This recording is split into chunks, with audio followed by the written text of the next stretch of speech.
and welcome back to Exploring the World with the Da Potato Sisters. In this episode, we will be talking about a national park called Valles Caldera National Preserve.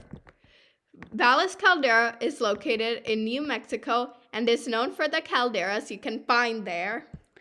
In this episode, we will also have Mr. Corey Lycopolus, who works at the Valles Caldera National Preserve as a park ranger. He will be coming in and out with cool fun facts and information. Listeners, we hope you enjoyed this episode. Let's hear a little bit about Corey, shall we? For our first question, could you please tell our listeners what your name is and your title? Yeah, so my name is Corey Lycopolus, and I'm an interpretive park ranger at Valles Caldera. And so what got you interested in this field of work? So I've been in the outdoor informal education world for a pretty long time, coming up on almost a decade now. Wow. Actually started out volunteering at a zoo in upstate New York in my free time when I was in the military. From there, I guess kind of fell in love with teaching people of all ages about the natural world and like our place in it and how we can connect to it. Yeah. From there, I moved to Arizona, where I went to school and worked at some various nature centers. Wow. In the Phoenix area. I got a couple bachelors from Arizona State University. Also did some time at a art museum in town. Then I started my first full-time job in this space was actually with the National Audubon Society for the Phoenix office, where I was in charge of education for the Phoenix metro area. So I was like 30 school districts where I would lead programs, lead field trips, visit schools, and help the public learn about birds, how to help save birds, things like that. Then I switched careers last year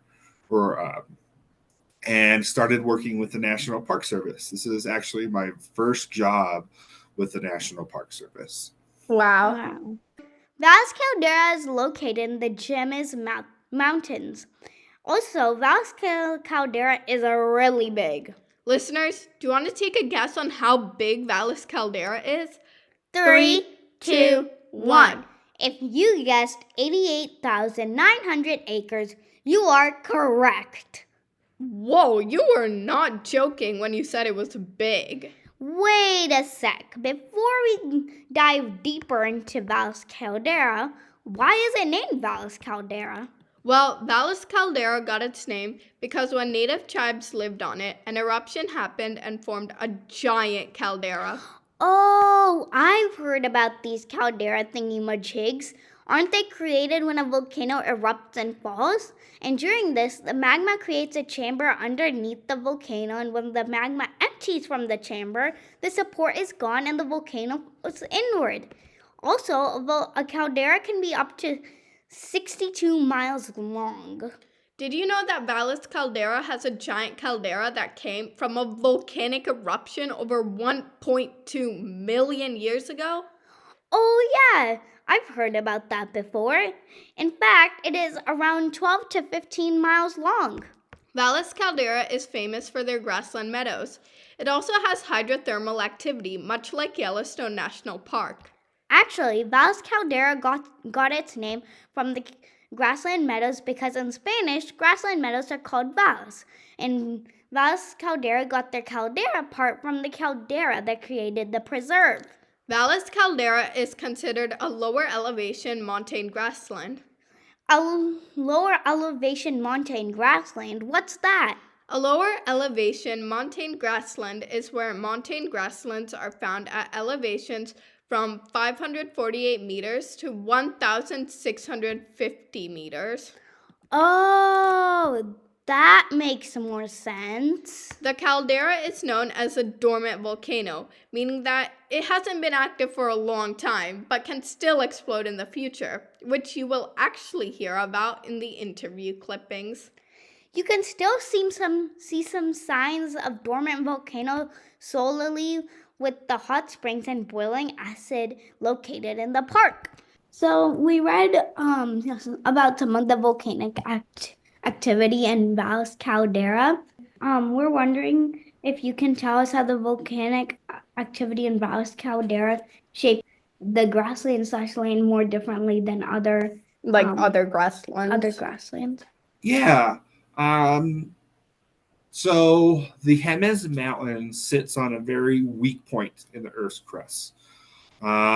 It's in an area where there are two intersecting lines that help created this extreme volcanic activity here, and we can even be considered a super volcano. Much smaller than like Yellowstone, but still kind of in that category. We have the Rio Grande Rift, which starts in Chihuahua in Mexico. It starts to run northward. That is where the North American plate is kind of splitting into slowly. So Albuquerque and Santa Fe actually live in that rift, and in 10 to 20 million years, there'll be a new ocean where those two towns are. The other thing is a really old scar on the plate called the Jemez Liniment that starts in Arizona and works its way up at an angle. And the Jemez Mountain sits right on the cross of those two, allowing for this area to be really weak and lots of magma to pool up. So we had two cataclysmic eruptions, 1.6 and 1.2 million years ago. Those formed the caldera um, as we see today. So that land doesn't blow up; it collapses in on itself, creating the framework for the valleys that we see here today. Another thing that happens over the course of over 100 million years, like with any bowl, it starts to slowly fill up with water. So we've had a succession of lakes here at the preserve, the largest being about 13-ish miles wide and about 400 feet deep.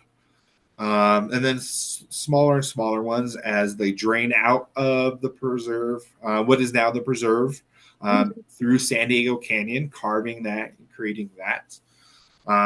And lake sediment builds up. Along with that lake sediment, these low points creates a inverse tree line, so the trees can't grow on the valley floor. You may have noticed that in pictures of the park. Um, in those valleys, it's primarily those two reasons why trees don't grow. And since those trees aren't growing, it makes really good area with lots of sunlight and nutrients for almost 130 species of grasses here. Wow. Can you tell us more in depth about on how the James volcano field was impacting the ecosystem even while it was forming, and how did the nutrients it provided then compared to the nutrients it provides now after it has erupted? Yeah, so Jimenez Mountain is part of a larger volcanic chain. New Mexico is very volcanically active, so if you're interested in volcanoes, New Mexico is a great place to visit. Okay. Um, so, especially when we had our cataclysmic eruptions, they probably had a very extreme effect on the climate in the area. So we had ash clouds, probably upwards to about 20 miles high, blanketing the area. So there's no sunlight coming in. So that can hamper with photosynthesis and vegetation growth. At the same time, the ash cloud is rising and then starts to fall. And as other material erupts out of the ground. So something called the lower and upper bandolier tuft is formed. You kind of think of it as an igneous conglomerate. It's hard, it is a rock, but Yeah. it's still pretty soft and very easy to dig into. So if you visit Bandelier or other areas in the region, you see cliff dwellings built by Pueblo Indians here in the region.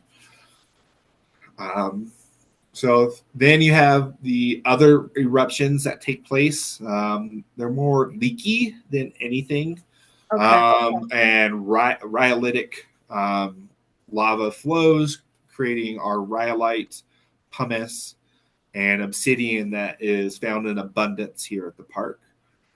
Um, see, and a really big area um, where the volcanic activity affected for nutrients and resources would have been out in the Baco Bonito area. As that lava flow happened, pockets formed and erupted, Mm-hmm. and they created these really shallow areas in the area at a lower elevation, which proved to be extremely helpful. Tens of thousands of years later, as Pueblo groups moved through the area, especially the Hamish, who live at Pueblo Jamez, about an hour-ish from the park. They had villages in the area, and that volcanic landscape helped to provide for a very short growing season. Okay. So we actually have some of the highest elevation confirmed maize growing. So at about 7,800 feet, you know, pebble groups in the area were able to grow maize, which typically 7,800 feet would be too high of an elevation to be able to grow anything. So all this volcanic activity really shaped this area in a very special way that became very useful in the future for peoples that moved into the region. Wow. Why were these little pockets so useful for the Indians? So they became useful because of how they helped store water and soil in them, Oh, and helping with the amount of like sunlight was available. So these okay. kind of things helped provide a really good environment for maize growing for Pueblo groups. Okay. And is there an eruption coming up in the future? There is an eruption coming up in the future. We are a dormant volcano, Hmm. but the next eruption probably won't take place for about 30,000 years. Okay. So we don't really have to worry about that. We do have seismic monitors here at the preserve Hmm. that are managed by the National Laboratory in Los Alamos. So the National Laboratory has these seismic monitors to hopefully get a heads up if some volcanic activity takes place much sooner. Hmm. The lab is really concerned because they still do nuclear research there Wow. in Los Alamos. So an erupting volcano next to a nuclear facility, Might not be isn't the the best best. combo. When Dr. Oppenheimer picked Los Alamos as the place for the National Laboratory, he really wasn't thinking about that volcano that was right next door. Wow. Um, but the last time there was any kind of seismic activity was in the 50s, about 15 miles from the park. So we don't really have any expectations of an eruption happening anytime soon, outside of kind of the average of every 100,000 years. What would be the intensity, say, if the volcano exploded and then along with the nuclear um lab? Yeah, so if the eruption takes place, tomorrow, um, it would probably be similar to other eruptions that have taken place outside of the cataclysmic ones. Mhm. Like I said, very leaky. So that magma chamber is currently located on the southwest-ish corner of the preserve, anywhere from 2 to 5 miles below the Earth's surface.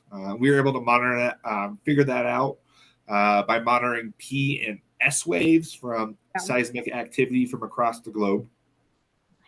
So an eruption took place. It would happen over there, Okay. and it would mostly be a lava flow. Okay. So kind of what's happening a little bit like in Iceland, some ash coming out of the ground, but just lava flowing through the area. And since that is on the other side of the mountain that Los Alamos is, there wouldn't be too much of any concern. Okay. How does the nuclear lab realize when the volcano is about to erupt? So studying those seismic monitors. So there's really no key way to determine if a volcano is going to erupt. We get clues.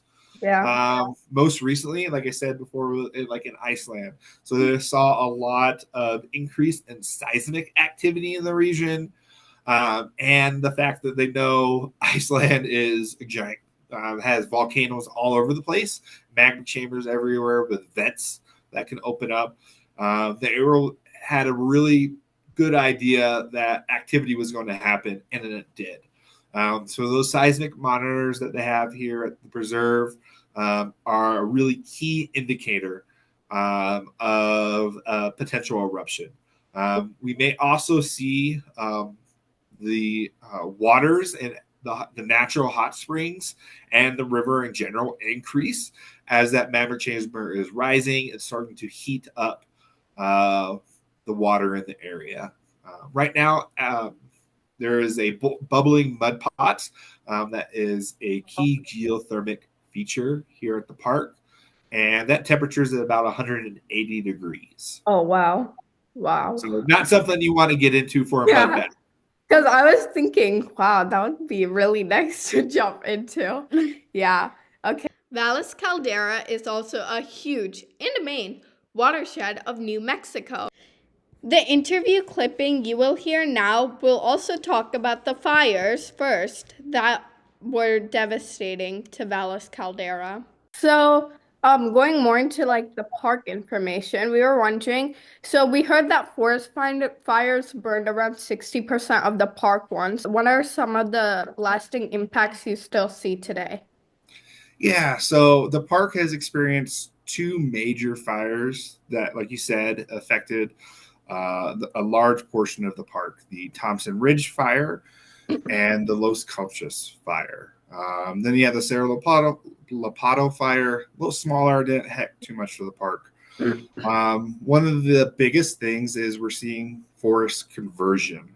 So a lot of the areas that were burned were ponderosa pines and mixed conifer.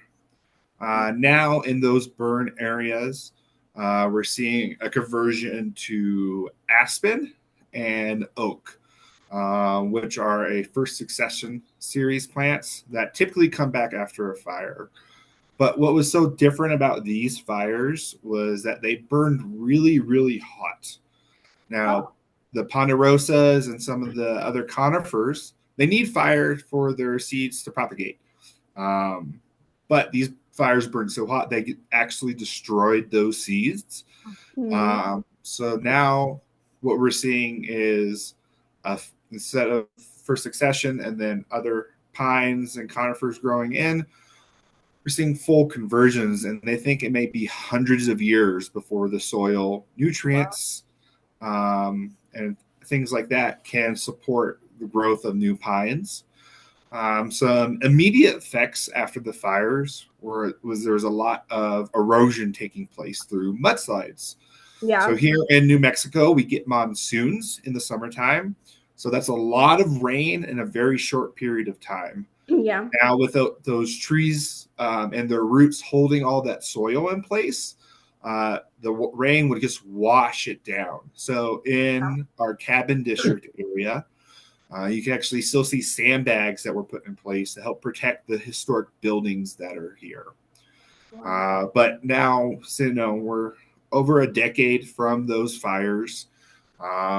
Roots have started to grow back, so we're seeing less erosion. More food sources and habitat is becoming available through those those aspens and oak. But we're just seeing a different forest now than what before those fires. Okay.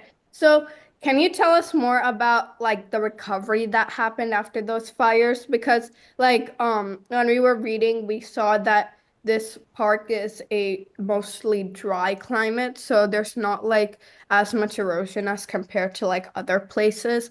So can you tell us more about that recovery, not just from like with the people, but with also like the nature as well? Like, So a lot of the recovery was, kind of clearing the space, making it safe for peoples and animals. Out in the national forest, they have attempted to do plantings of ponderosas, but they just haven't been successful because of that extreme fires that went through. Um, so for the most part, kind of just letting nature grow back on its own. Um, with logging that happened here when this was still private did property you in know the that Valles 18th, Caldera I'm is sorry, in the home 19th to and 20th 3 endangered centuries, threatened a species? lot of What are trees were the cut animals that down are and a endangered lot and more trees were threatened? packed in to For one, regrow. there's the Jameis So we're actually, mountain even though we've salamander. had a lot of They actually fires do take a place lot here at of this park, research, the rangers, that's in plots destroyed by some of those forests. We're studying and actually still looking doing for these forest thinning salamanders under rocks projects and other objects. to create a They don't really healthier go to landscape, water, but live in moist getting rid climates of as fuels well. that have built Fun up fact, they aren't over really the found last below 150 years. 8,000 feet anymore because of the So that drying way, when climates that are fires do come, located because there. fires are a natural Yep, part down below. of the Some of ecosystem the here, things that fires rangers and are good researchers do when they find the Jameis when they're salamanders low is that intensity. they weigh it But and with all measure that it to buildup of track which fuel, individual it is. they create those These high super salamanders fires or eat mega little fires that invertebrates can that really damage aren't the commonly landscape. eaten by larger Um, predators such as snakes so and other creatures, we're just as they kind of are letting so the area grow small. back on An its own important for thing the to most part, remember is monitoring that it, though we will normally seeing be what amazed with kind of large animals vegetation such is as growing bears in. and elk, to Um, list just a few of the Not large only animals have we found in the park, seen, it is also the important to conversions to more remember the small aspen and oak creatures as area, well, in some this more case the grasslands have Jameis started to salamander, pop up as in Dr. those Nancy burn Caracker squires from now the that there's video more Science available Spotlight sunlight. Jameis Mountain Salamander Because the Service trees are no longer surveys there. So we're starting to says see as some well. montane New grasslands Mexico go up a meadow little bit choker higher mouse is also than another what we've seen in endangered the and past. threatened species of Okay, Valles and is this Caldera. necessarily This like a guy is good kind thing of or a big for bad a thing? mouse. And It's something he's that's actually happening. 7 to 9 inches It would have been normally. great that we didn't have Its these tail is really actually high more than intensity half of its fires length, and that its move very estimated quickly. numbers are actually Um, only because 77. fires, They like to especially live in in the non-woody west and the plants by southwest, fires streams. are good. They were actually I mentioned listed before endangered in ponderosas and other conifers. 2014, and their They main need thing fires for their that's seeds to threatening them is the germinate loss of and start habitat growing because again. as we expand, But the those are, riparian plants they live routine low in go intensity too. fires Also, that regarding the information burn about not the very mouse, high as well. we would also like to But give these fires credit in the to past, they Valles burned hot, Caldera's they burned National high. Preserve. So they And really destroyed Bandelier the landscape. National Our Monuments. vegetation crews and part of our natural resources teams are monitoring these areas. So going on to Um, the watersheds. we read that you have some watersheds at Valles Caldera. Do you use a blend of artificial and natural components to make the watersheds aspects of the park stronger while you recover your ecosystem? Yeah, so we're a major watershed for a lot of New Mexico. With a lot of snow we get here and the monsoons, our water table gets pretty high. Last year, we had about, at the elevation I'm at now, about 8,700 feet, we got about 13-ish feet of snow. Oh, wow. So that's a lot of water, and then along with our monsoons in the summertime. So we're trying to protect our waters as much as possible. Some of the really big hydrology work that's going on is restoring the riverbanks and the stream beds here at the park. So before this area became public lands, it was a working ranch for about 150 years. Uh, Roughly the first 75 years were sheep, and then the last 75 years were cattle. Uh, Both the sheep and the cattle really love the grasses that we have here. They still do today. We still have cattle here on the property. Um, but the sheep and the cattle just ate everything down to the roots, especially, and they love eating grasses by riverbeds. And the same thing after the fires, with the loss of roots from the trees. Same thing happened when there was no more grass on the banks of the rivers. Mm. Because of that, those rivers started to go away. And when those riverbeds go away, that water has no place to flow. So there's a lot of standing stagnant water and things like that here at the preserve. But with almost 25 years of recovery here, our banks are growing stronger.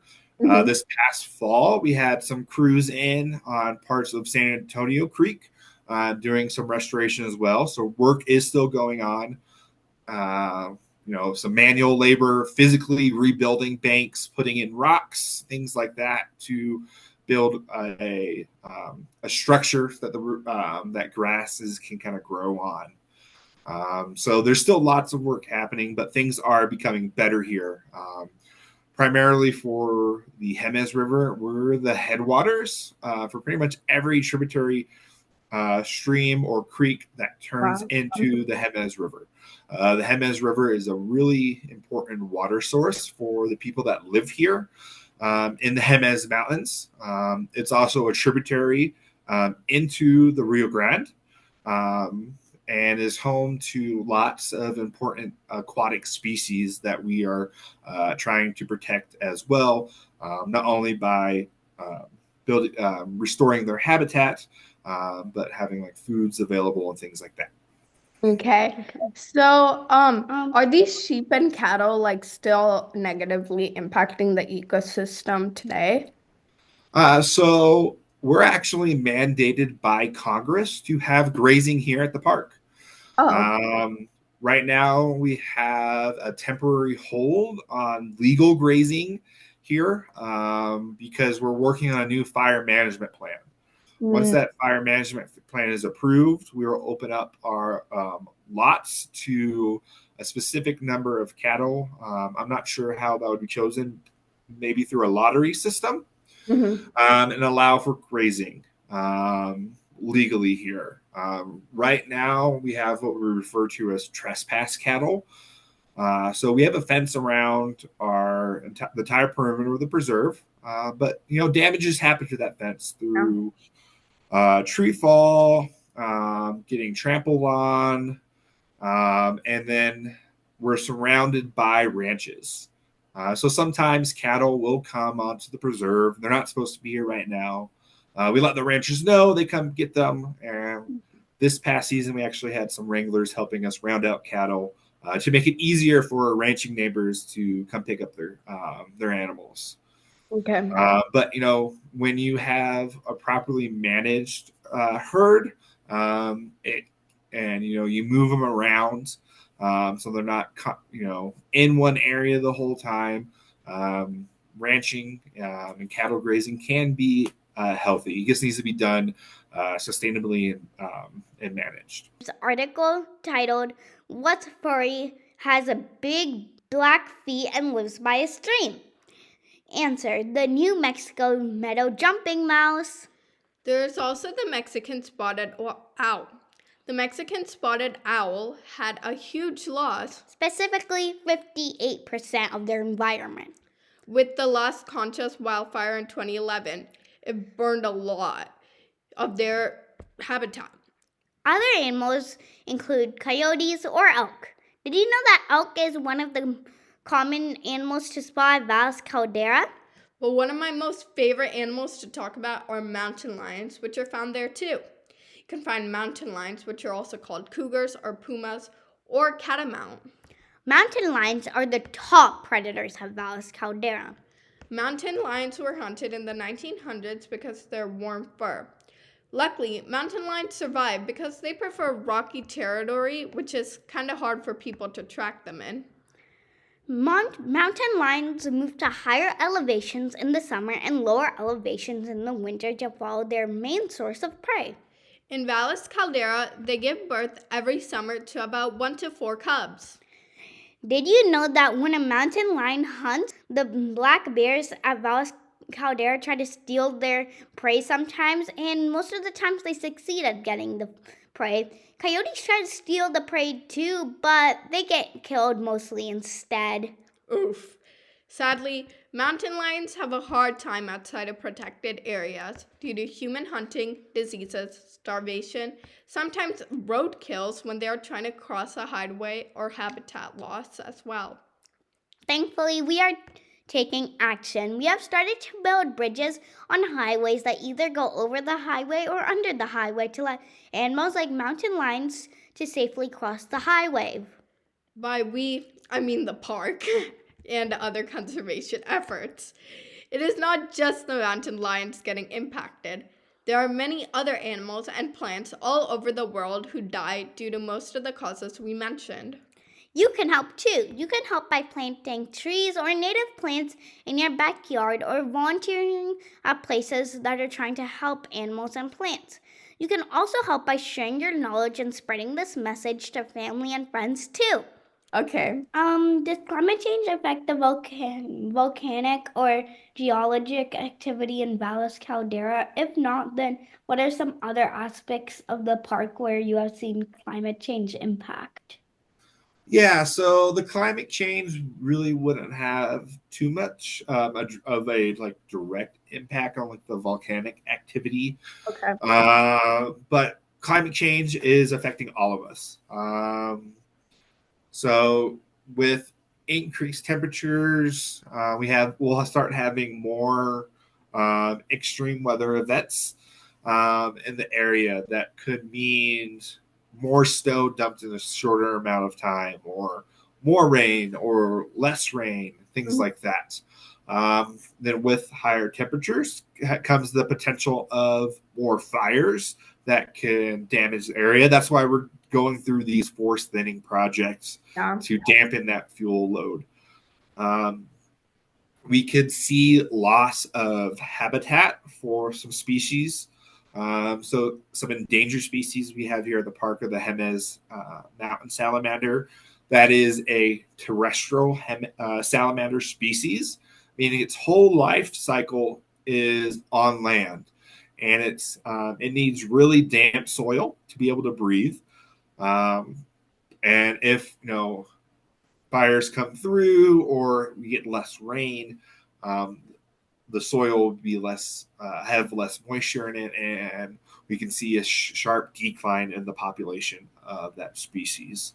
Okay. Um, some other species of concern in the area are the Mexican spotted owl, where we have some um, nice habitat here for that owl.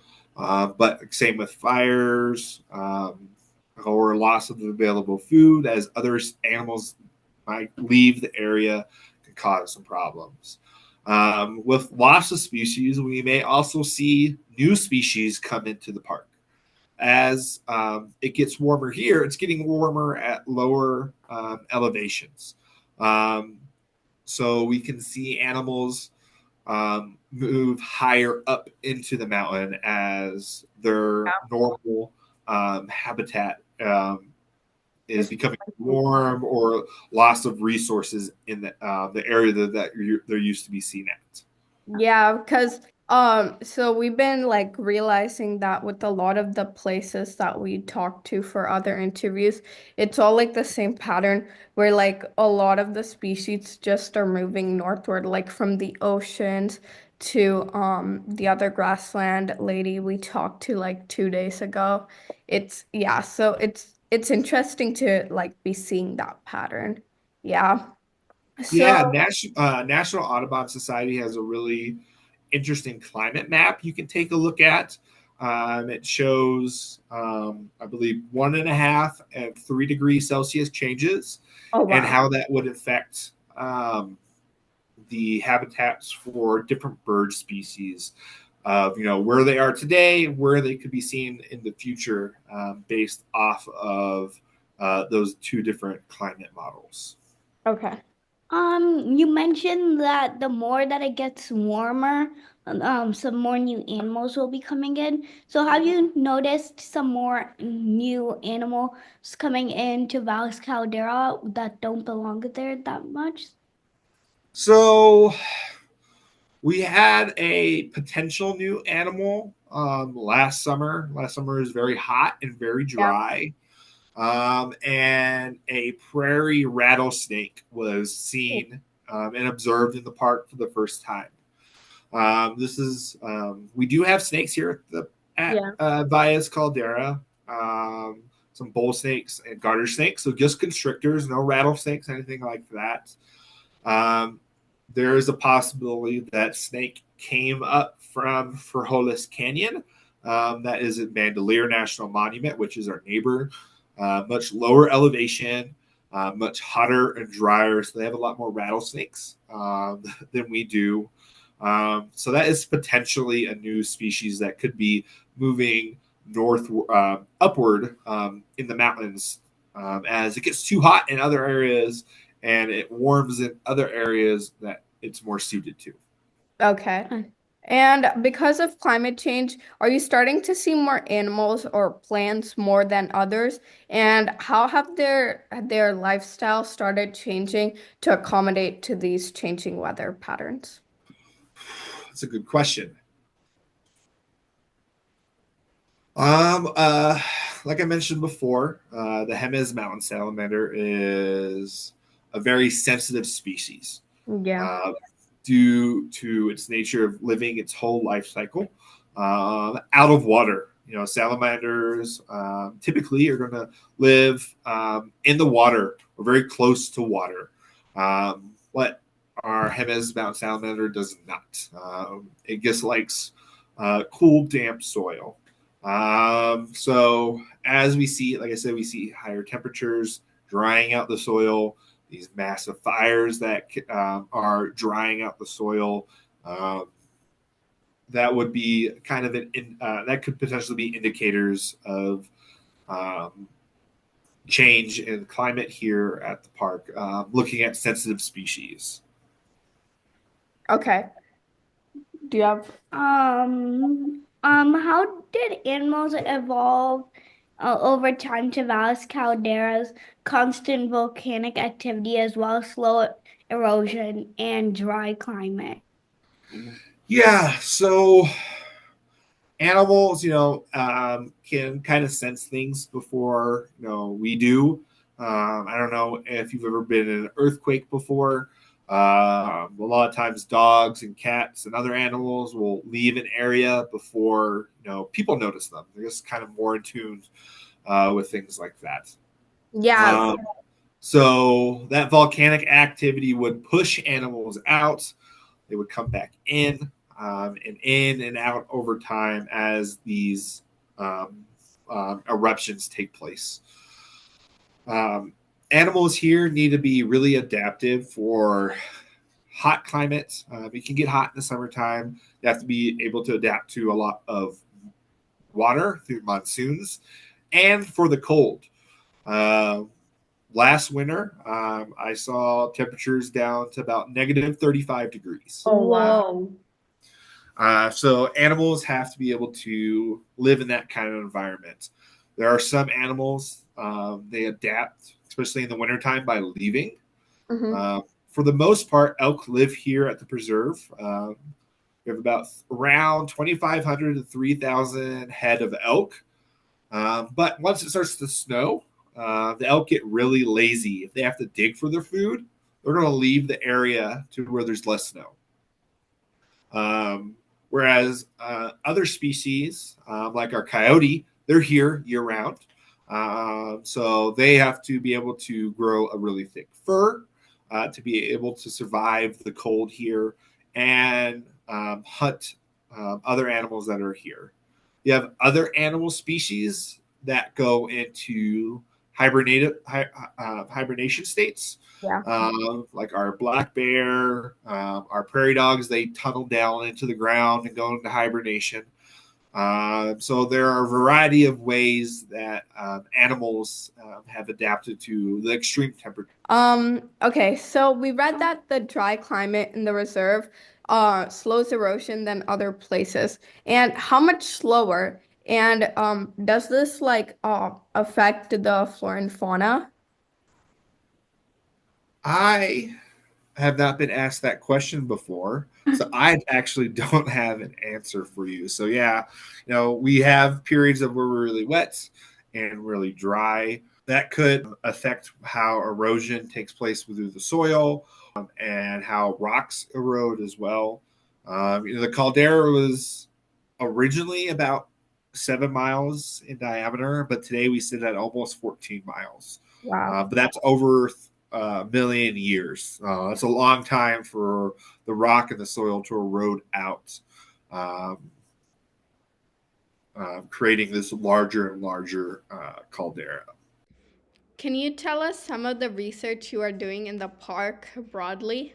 A lot of research is happening here in the park through our cultural research, Yeah. through archaeology, um, large mammal studies, veg- vegetation studies. Like with those vegetation studies, um, we're seeing how well an area does without elk grazing in a region. So there's areas along a lot of our creeks that are fenced off to see how well willow can grow that when it's not being grazed upon by elk and deer, with the hopes of being able to reintroduce beavers into the park. Ooh, okay.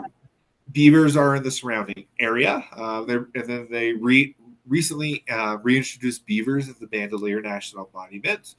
Um, Beavers are considered a keystone species on the way they engineered the landscape through the buildings of their dams. So it great to one day see beavers here in the park. I saw my first beaver in the Hemmons Mountain areas, Wow. or by where I live off of San Antonio Creek. Excuse me, just outside of the park. So some beavers and muskrats building a dam on San Antonio Creek. And it was really cool being able to see them, but hopefully we'll be able to have them inside the boundaries of the Yeah. park one day soon. We heard that there are new wolf packs coming to the US now. Like, is this tied to any of the conservation you do at the park? How have your contributions impacted the wolves as a whole?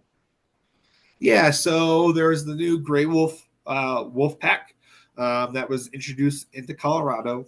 And then here in New Mexico, there is the Gila Wilderness Wolf Experimental Area that's in New Mexico and Arizona. Down there are Mexican gray wolves.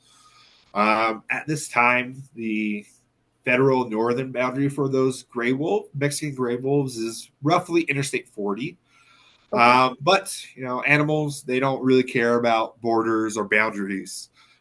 So occasionally, wolves will leave the area. Last winter, a collared Mexican gray wolf left the experimental area and traveled, I think, in total about 400 miles. Ended up Wow. here at Valles Caldera. Her name was Asha, and Yeah. her movement suggested she was looking for a mate. When she was in the park, she was here for about a month. I actually got to see her here. It was really, really cool. She was about 2.5 miles away, but I was able to spot her in the spotting scope. That's so cool. That's cool. There are no plans to reintroduce wolves to Valles Caldera at this time. Okay. Uh, However, if a wolf ends up here, um, the wolf is more than welcome to stay. But once it leaves, it could be picked up again by U.S. Fish and Wildlife and moved back to an area where it's supposed to be. Yeah. But here at the park, if it's here, let it be here. We used to have Mexican gray wolves here, but the last one was hunted and killed in the early 20th century. Okay. When the ecosystem in Valles Caldera was not that great around 1963, when logging had cut down a lot of the trees and damaged the ecosystem, how did Valles Caldera react to storms? compared as it does now. We know that grasslands function as a storm buffer. So was it noticeable when storms hit harder back then? Yeah, so at that time, the area was private property. It had been recently purchased by the Dunnigan family from Texas. Oh wow. Um, the land was purchased by the Dunnigans, but the timber rights were separate than the land rights due to a deal that happened in the early 20th century. Um, and then at that time in the 60s and 70s, we see that uptick in logging because it was much easier to get timber out of the area, and new pulp mills were built nearby. And so, with especially with those pulp mills and more roads being put in, the the economic viability of the trees increased greatly. So that's when we start seeing a lot of clear cutting happening. Uh, Pat Dunnigan, he did not like that.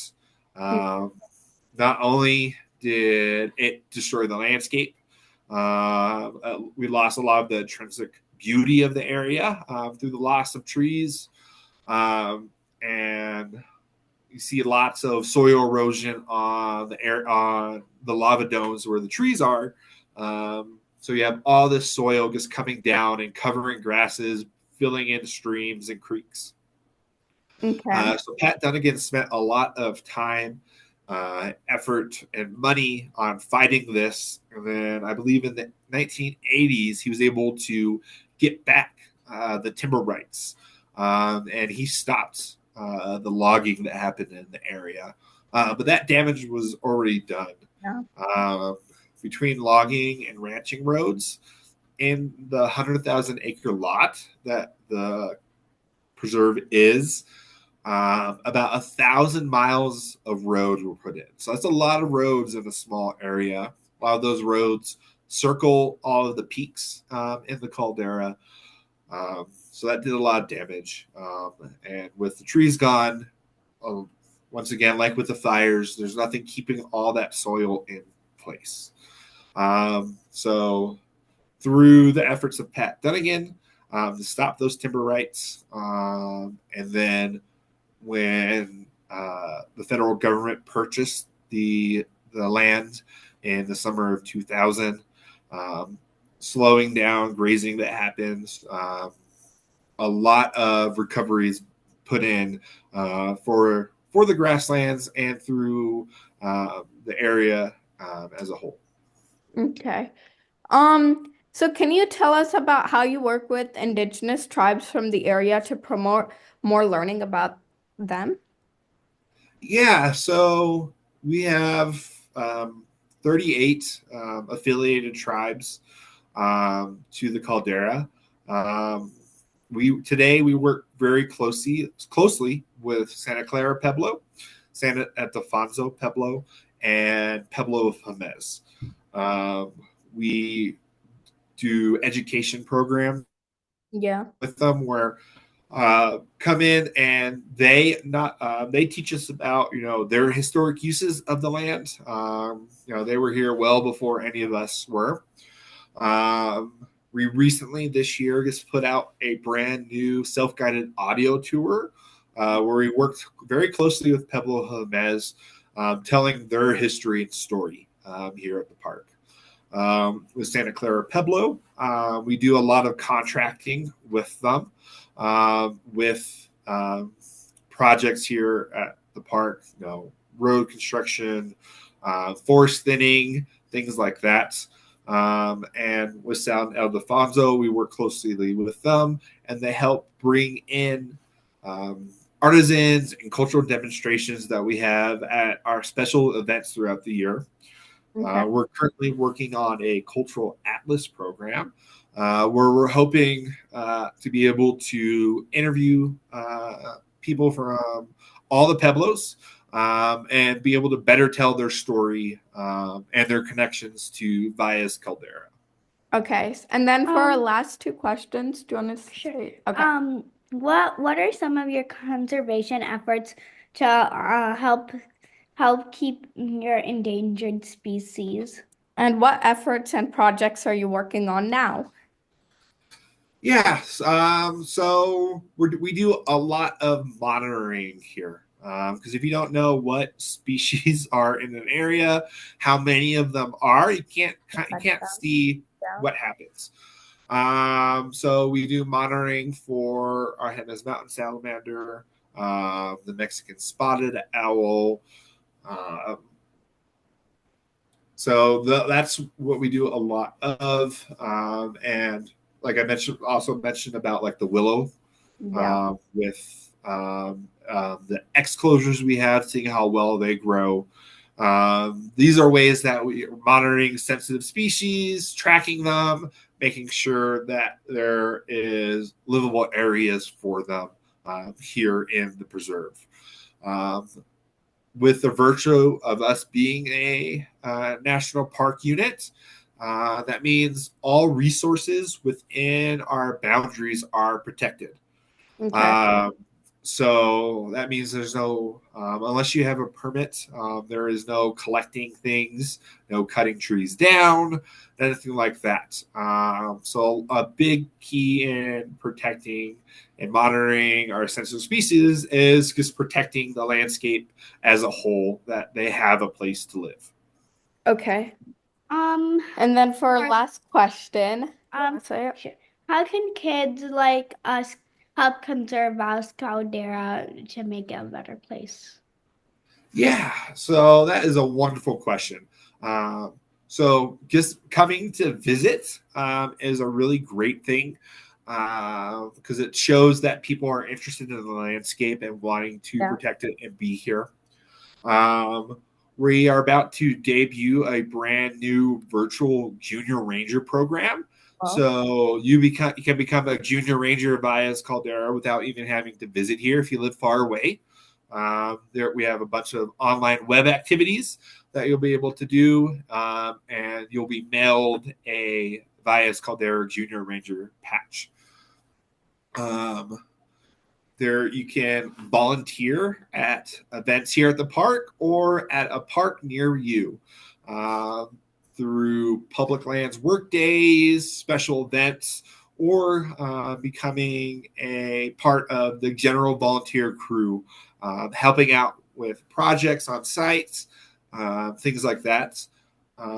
Also, writing representatives about protecting and preserving not only our current public lands, but more lands in the future, so that future generations can still be able to see and enjoy the resources that we currently protect.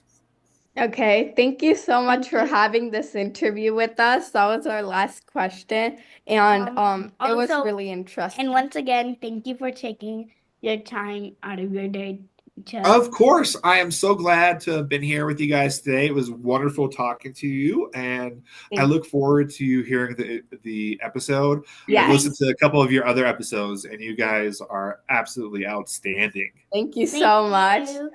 Happy holidays, and we hope you have a great weekend.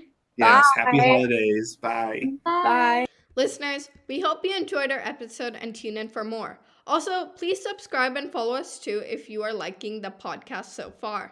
One last thing, make sure that you write what you thought about us in the comments below, and if you have a habitat or animal you would also like us to make an episode on, write it in the comments too.